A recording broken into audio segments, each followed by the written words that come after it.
Open your cerebral cortex and shift your lobes into upper beta phase, because you are going to have Bitcoin knowledge transmitted directly into your vestibulocochlear. Your host of Bitcoin Knowledge is Trace Mayer, an early Bitcoin advocate since it cost $0.25, but this is not intended to be investment advice. A doctor of jurisprudence, but this is definitely not legal advice. And an investor in core cryptocurrency infrastructure, including Armory, BitPay, Kraken, and Mitagio, but this is not a recommendation of those services. Here, you get fed via direct mind download with pure and free Bitcoin knowledge.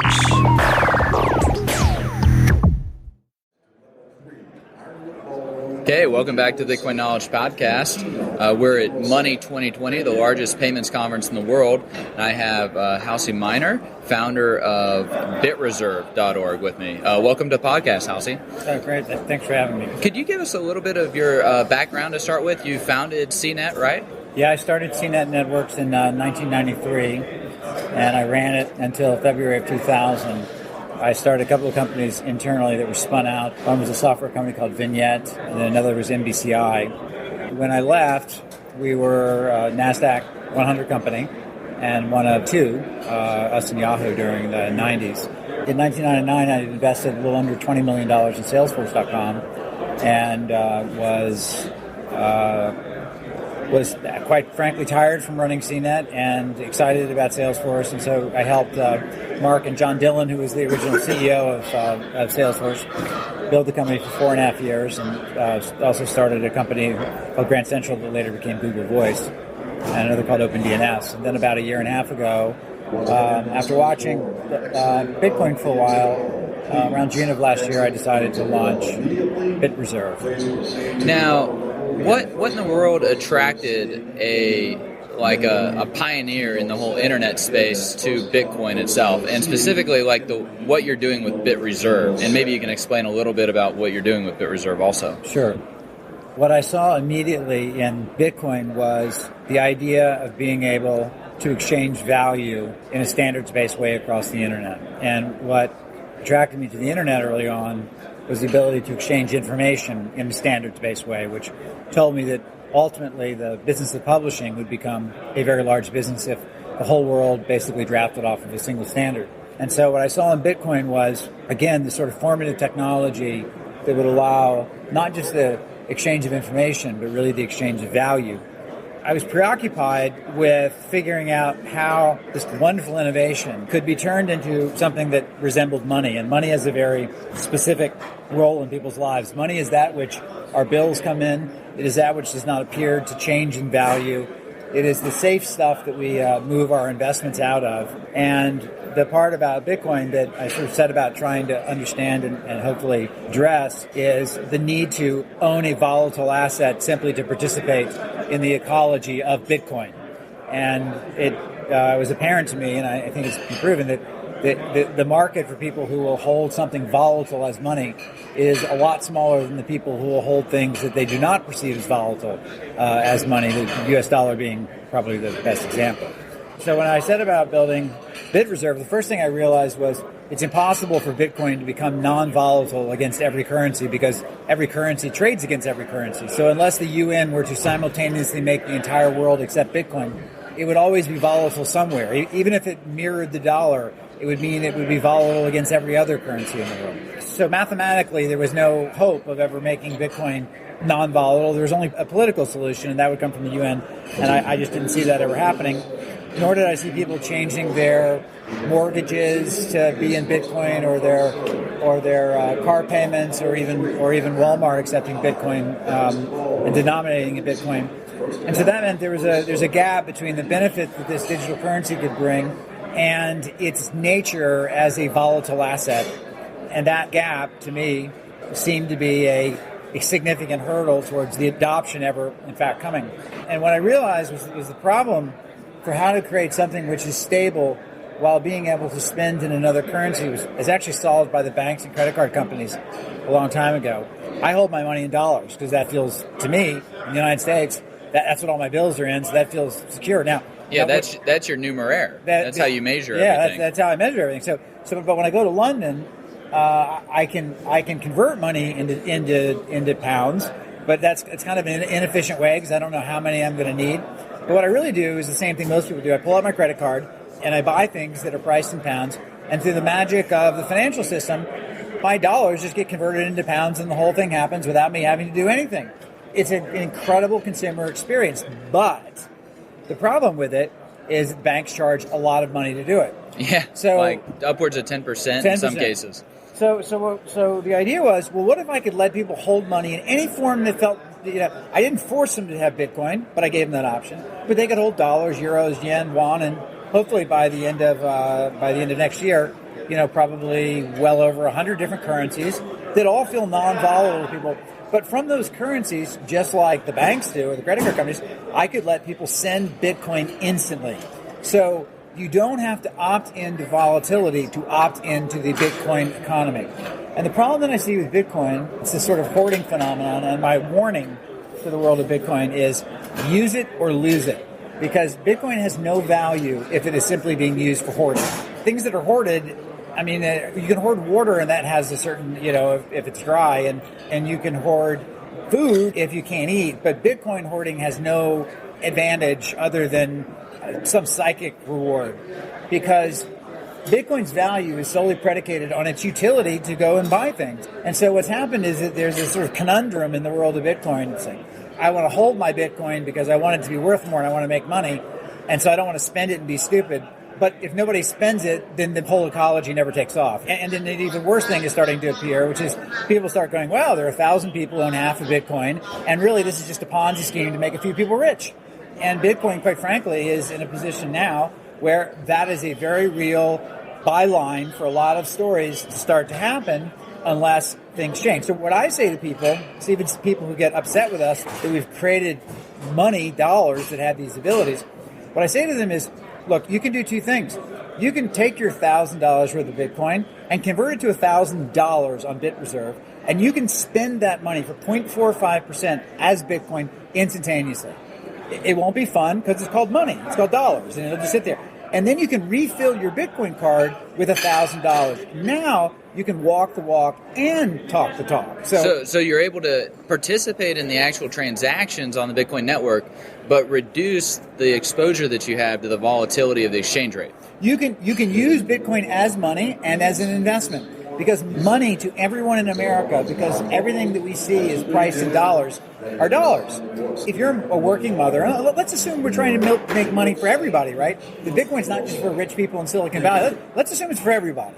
So what would that look like? Well, we have a mother of three who barely makes ends meet, and she has to pay her rent. Her rent's $1,000, okay? Now, she can do two things. She has just enough money right now to make her ends meet and to pay her $1,000 in rent. She can hold it in Bitcoin. Well, if she does that, she may not make her rent, and she and her kids may get evicted. That's just the world that people live in. Yeah, because the Bitcoin might go down in value. It's the world outside of Silicon Valley of people who have money that they absolutely must have to live off of, right? Now, what if she were able to instead take that $1,000 in Bitcoin and transfer it to $1,000 in dollar value? Her rent, as we said, is $1,000. At the end of the month, she just converts her $1,000 in dollar value into Bitcoin and pays. Now what we've done is we've actually taken a real person who lives in the real world, who has real responsibilities, children who need to be fed and housed, and we've now actually allowed them to participate in the economy.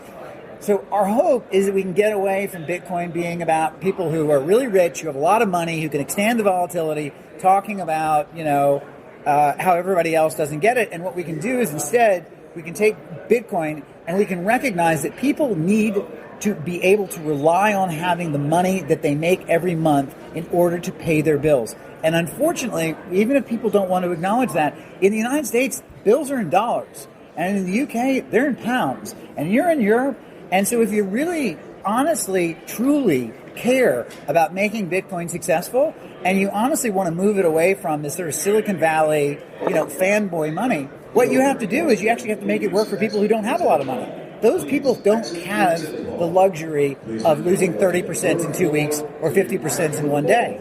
So what we've done is we've created a way for everybody to participate, not just the Bitcoin hoarders, but for people who actually need that money in the amount. If I have $100 that I set aside every week to go to the grocery store, If I have 99.50, that's too much. If people with 3 kids who are working, nobody wants that anxiety, right? So we've created a non-anxiety way, and we let people choose. Right now, we let them choose Bitcoin, dollar, yen, euro, won, pound, but we'll keep adding as many currencies as there are people who have feelings about what to them represents safety.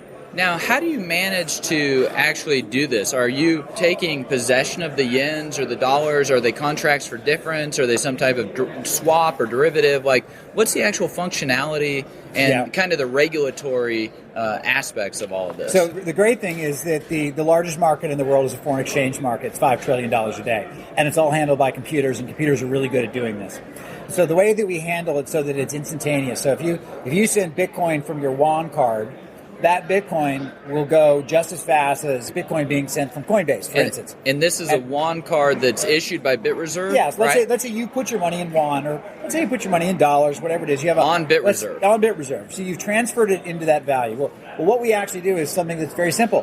When you move your money from Bitcoin to dollars, we actually sell your Bitcoin and put dollars in your account. And we do it at a very, very low cost, 0.45%. So you've now given up a little bit of money to basically have no volatility. So it's kind of like going back to the full reserve banks, except you're letting people have their reserves held in a multitude of different assets. That's right. We are a full 100% full reserve bank, no counterparty risk in that sense. Even more than that, we're also fully transparent. So the reserve chain, which is an extension of the blockchain, we publish in real time.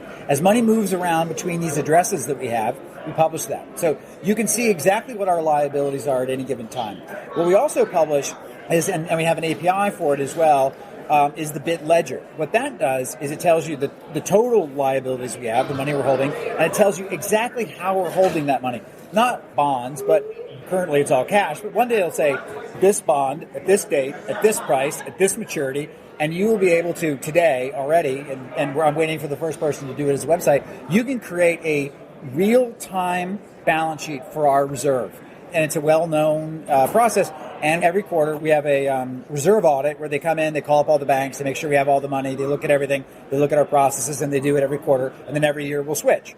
So that way you always know that the money is actually there, right? And that's a whole separate thing, which is I want to start a new form of competition, which is based on stewardship of people's money. And the only way to open that competition up is to be transparent. And the blockchain is great for that. The blockchain, as it turns out, one of its greatest innovations is we've borrowed the blockchain to create transparency, because the blockchain abstracts the user but allows you to see the accounts. So inside of our service, a dollar card has a Bitcoin address. It just means when Bitcoin gets sent to it, it'll get converted into dollars. And the reason we call it the reserve chain is because this process of sending Bitcoin to a Bitcoin address and converting to dollars is beyond the scope of the blockchain. So we've extended the blockchain to include other forms of value, right? Or extended the application of how you're using that blockchain. That's correct. So our goal is to cut the cost of money down to zero, if we can, to allow people to hold money in whatever form it is that makes them most comfortable. So greatly extending Bitcoin's liquidity, like its ability to seamlessly move in and out of all of these different values in terms of stores of value. Bitcoin is the enabler of the invisible glue between all of these different systems. You know, as when I was a kid, can't live with it, can't live without it. You know, it's like Bitcoin is this amazing innovation which has done what I never thought was possible, which is create a crack that might be levered open to create competition with the banks.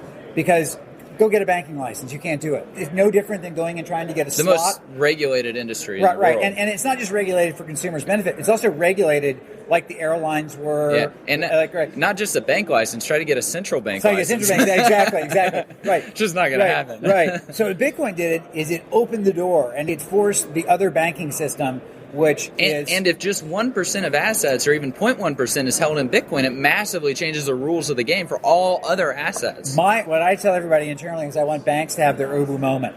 I'm around the world and I see wherever Uber is, the cabs get cleaner, the drivers get nicer, and they all take credit cards. And the customer has a better experience for cheaper. And it forces the other cabs to be better, right? And I had this epiphany that hit me harder than probably anything in my career when I read that the banks generate $31.9 billion in 2012 on bounce check fees, which give you nothing. They only make you feel $39.1 $31.9 billion. Billion Go with to, a B? Like with a B. billion? Go to Oh B. my goodness. 31, just on bounce checks. Just on bounce. No, and 20% of banks do reverse processing. So if you write a $100 check and then 5 $1 checks and you have $100, right, the way they post them, bam, they generate like 5 fees instead of just 1 fee. That's right. So think about this. So Salesforce has about $4 billion in revenue now. It's a $40 billion company.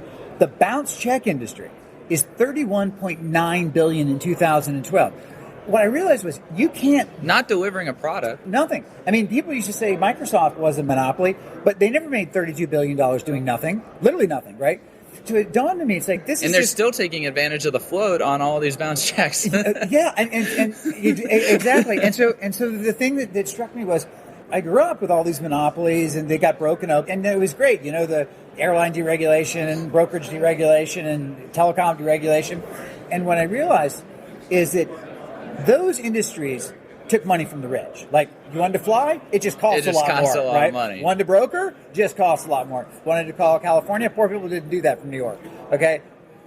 This is taking it from the bottom of society. Yeah, grinding the faces of the poor. You are literally taking the people who don't have representation by and large, and you're taking $32 billion out of them. And no recourse. Just in bounce check fees. Oh, remittance fees, add account add fees. Another 10% on $450 billion, right? So what I realized, this is so much bigger than Bitcoin. After 2008, they should have introduced competition, not reduce the number of banks. And increase the complexity, which makes it even more likely to fail. And when it does fail, it fails on an even grander scope. And I mean, you have people like Soros now who are betting again that all of this is going to happen again. And you've got... When you look at the run on the good collateral, the hypothecation, rehypothecation, even of customer segregated accounts, I mean, this is a real problem. Think of it this way.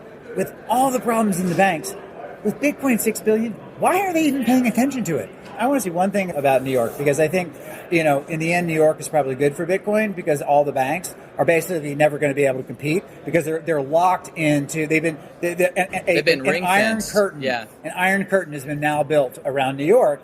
And the one thing that we've learned in the United States where we prize competition is that when people deliberately cut themselves off for competition, it has disastrous effects in the long run. Well, and we know exactly what's happening is they're trying to enforce price controls, and price controls always fail to market forces. They create shortages, uses excuse to implement rationing of bank accounts. And we got rid of those in the 70s. That's what we did with telecom. That's what we did with airlines. That's what we did with... we thought we did, but we didn't get rid of it with, say, highways, for example. Correct. And now we have shortages that make Soviet bread lines just absurd every time you're spending time in traffic. So, I mean, we do have our price controls, and we're trying to keep the price controls in terms of the time, money, and privacy with AML laws and all this stuff with the banks, but Bitcoin just eviscerates all of that. I mean, we've got these two-way ATMs that are $4,000. See, people hold up regulation. By the way, we're over the top with regulation. I mean, we de-anonymize people. We want to know who all the people are because we want them to be able to exchange money with each other and know who they're exchanging with. So we're fully transparent. And we've gone far beyond what any of the regulators are even going to ever ask us to do.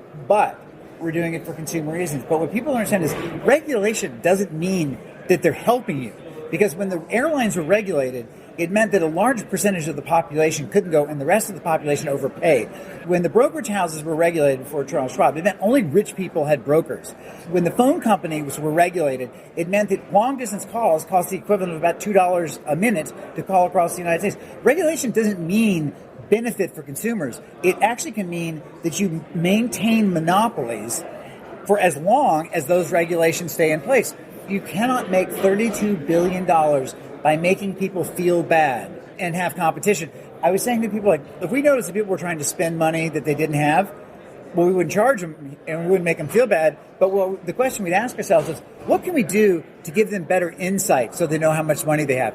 How many banks... How about as soon as the transaction's processed to the network, you know that it moves out of the account? Exactly. And yet, in the EU, for example, we have different settlement and clearing rules and fees and standards for all the different countries. I mean, it's a massive problem over there. How many banks do you think have sat around and said, guys, oh my God, we've got these working families, these mothers who are trying to take care of their kids and their job, and they're trying to keep track of all their money. How can we increase profits from them? And they're bouncing their checks. How do we make their life easier for them? Let's set a goal. Let's try to take the $32 billion in bounce check fees, and let's try to reduce it by 20% every year and make the business more convenient. None. I bet that's never even happened. You look at Silicon Valley, where all of us live, right? You miss a product cycle like Samsung, it's you could bad be done for your business. Yeah. I mean, BlackBerry, like you miss it. You don't even need to miss the product cycle. You can blow up your business like every bank, and you get resurrected bigger. You don't even need to execute. But only because they've got a monopoly on what we use as currency. Exactly. Which is also unconstitutional. If you want to see like how they're continuing to stop competition, ask about people who are doing Bitcoin how hard it is to get a bank account. Well, of course, you're required to have a bank account, but if they don't give you a bank account, it's another way that you can try to stop competition. It's a prior restraint, you could say. Shifting gears, you were the founder of CNET, one of the major kind of publication sites that came up during the internet. And during your panel here at Money 2020, you'd made a comment about how you had the internet, but there wasn't anything above it in the stack, and you actually had to build your own software in order to get the publication done. Yeah, we literally built, the product was called Story Server, because I was serving up stories. Vignette actually became the fastest growing software company in history, I think, and a $26 billion company off selling Story Server. I had to build my own software because it didn't exist. So, and then I didn't want to be both in the software development business and in the content business. So I took that part of our business, spun it off.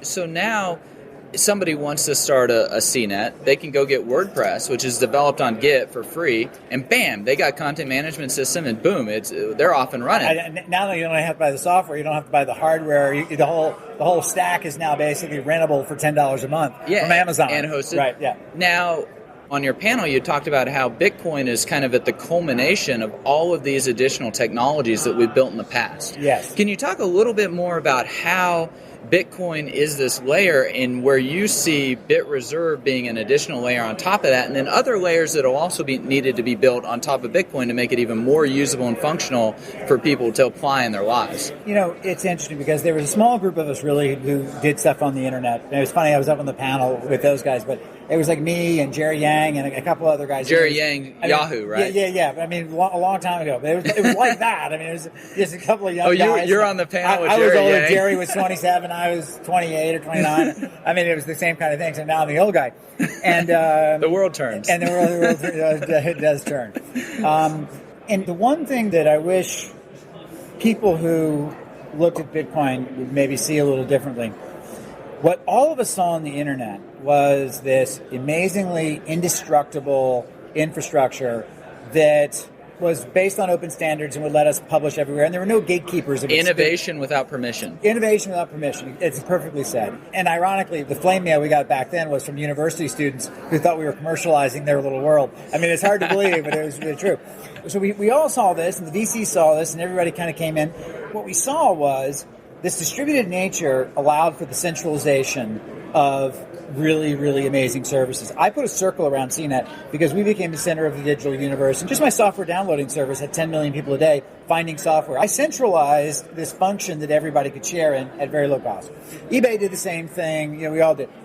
The only thing about Bitcoin that I think people are going to have to get past, and that is that the decentralized nature of Bitcoin ensures its survivability in the same way that the decentralized nature of the internet ensured its survivability and inability to be stopped. Now, when you say the internet, are you saying like TCP/IP protocol or the actual underlying hardware of the internet? TCP/IP and the way the networks interlink. The internet was a collection of networks. Take out any one of them and it routes around. Right. It was designed by the United States military with DARPA, ARPANET. To be totally resilient. You can't stop it. You could blow up pieces after pieces after pieces, and it would still route to all the other ones that are there. And when we're talking about routing, we're talking about protocol. We're talking about the protocol level, but the ability to send data between points doesn't stop because you blow up the internet in Algeria, you know, or even in San Jose for that matter.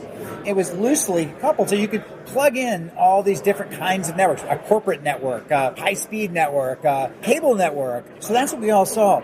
And then Bitcoin comes along, and I see the same thing again. I see these servers being set up everywhere. I see a lot of inefficiency of everything being replicated every single place. But what I see in the inefficiency, and by the way, Bill Gates wasn't dumb when it took him until December of 97 to realize that the internet was the future. He's a very smart guy. It was very easy to look at it and all of its frailties and all of its issues and not think that it was going to turn into something, right? So you can look at it, a perfectly brilliant person like Bill Gates could ignore it until December of 1997 over Christmas, when he realized he needs to turn the whole company around because the internet is the future. So it wasn't obvious to people. Some of us were early, but for most people it really was not obvious.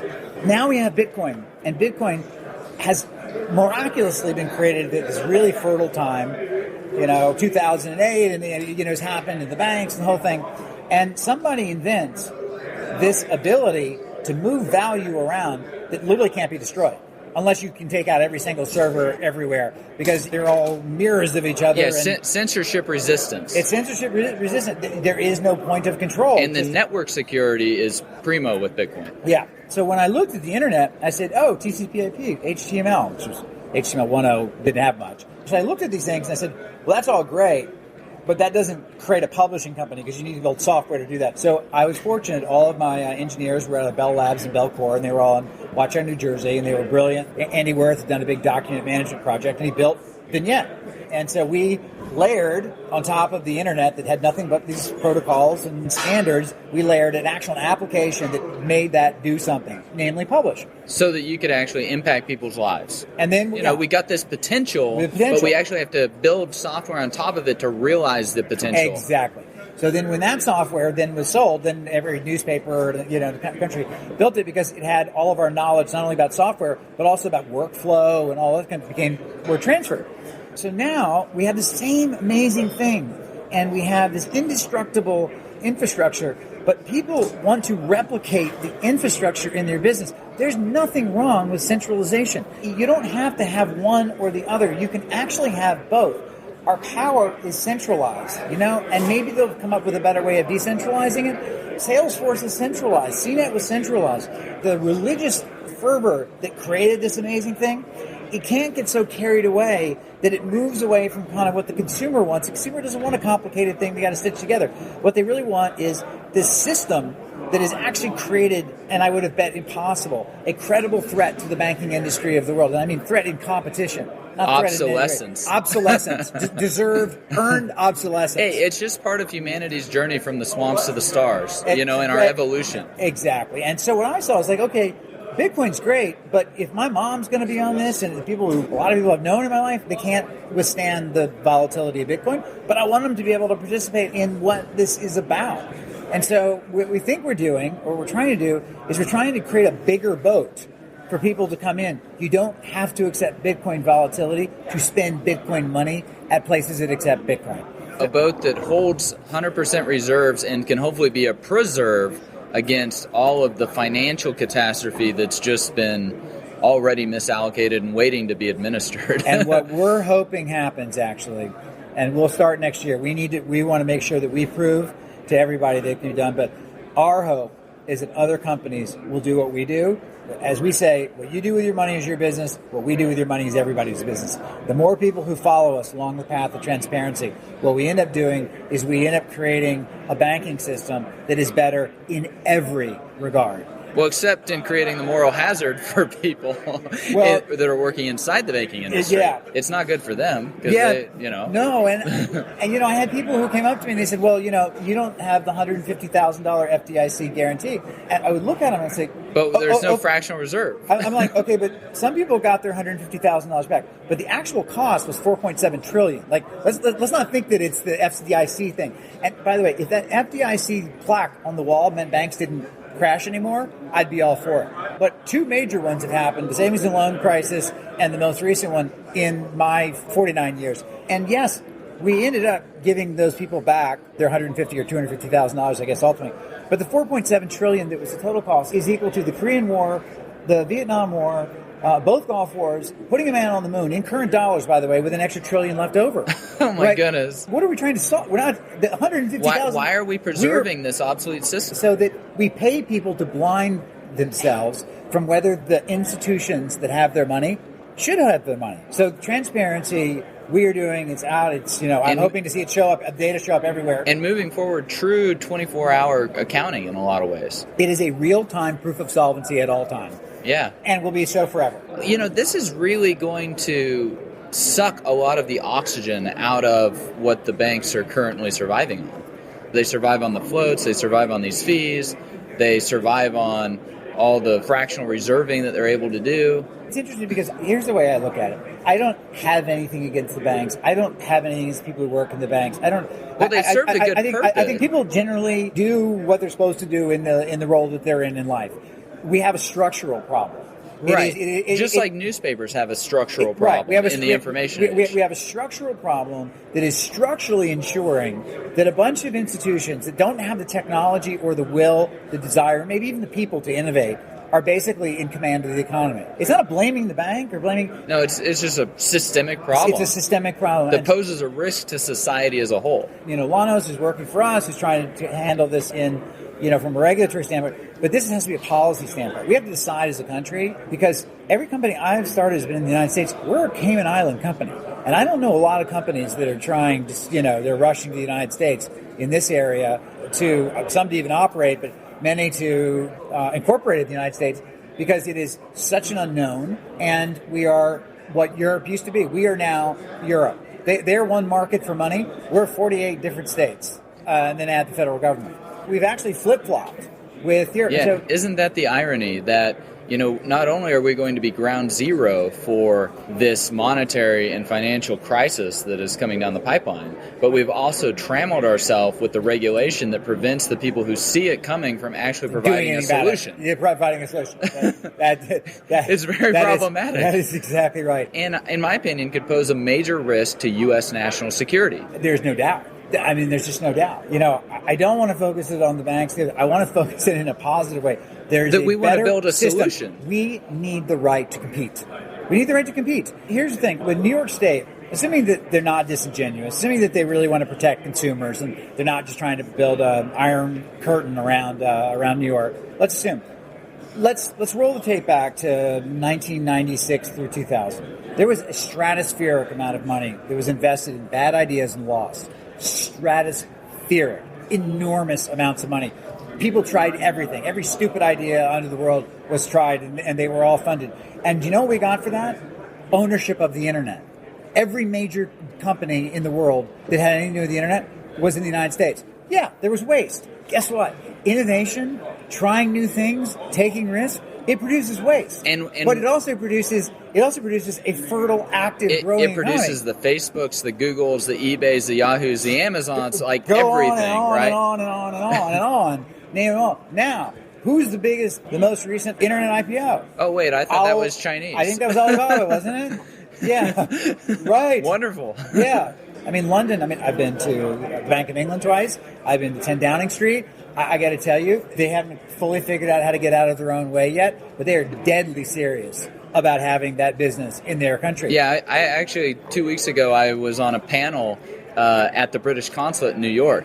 They are stealing all the startups. They get it. And taking them to London. They get it. They get it. So I was asked by both Bank of England and 10 Downing Street, I said, what do we need to do? And I said, here's what we need to do. All of us have to do this really strange thing for starting a business. We have to hire a lawyer and ask him, where can we domicile? And I said, the first thing that we told him, we got the best lawyers there were, is don't be in the United States. Okay? That's what we need for U.S. national security. Run off all our entrepreneurs. Yeah. So I said, because people are in England, the UK, they're just asking this question.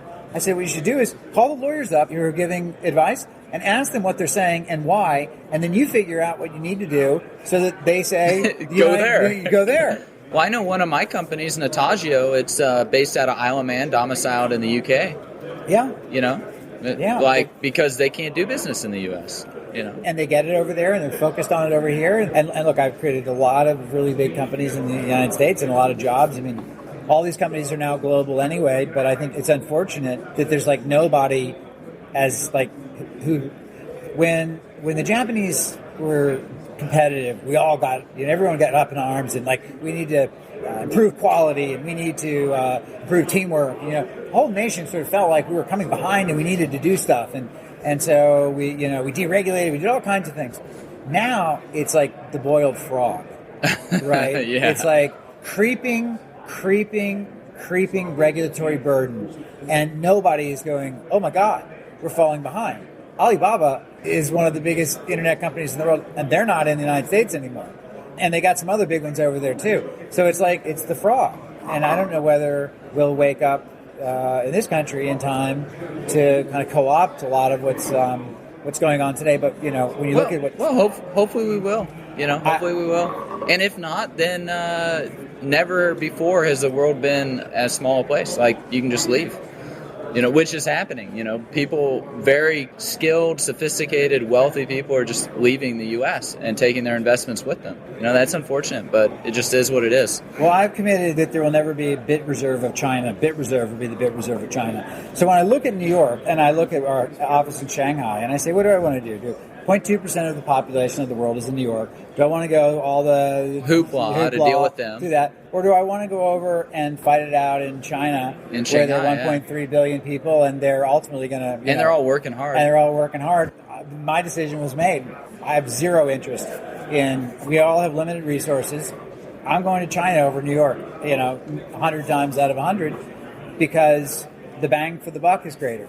And, that's where the ROI is. Well, we're out of time, way over. Thanks so much for helping us. It reminds me of something that Jamie Dimon said. He said, we got to watch out for those Bitcoin guys. They're going to eat our lunch. And so, we've had CEO of BitReserve eating Jamie Dimon's lunch. Thanks so much for being on the podcast with us. Thanks for having me.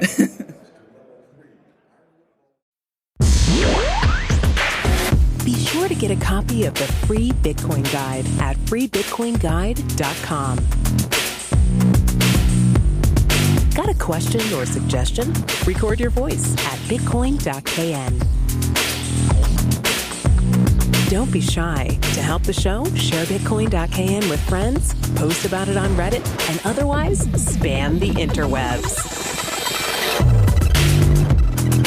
Your iTunes comments and 5-star reviews are very important to us.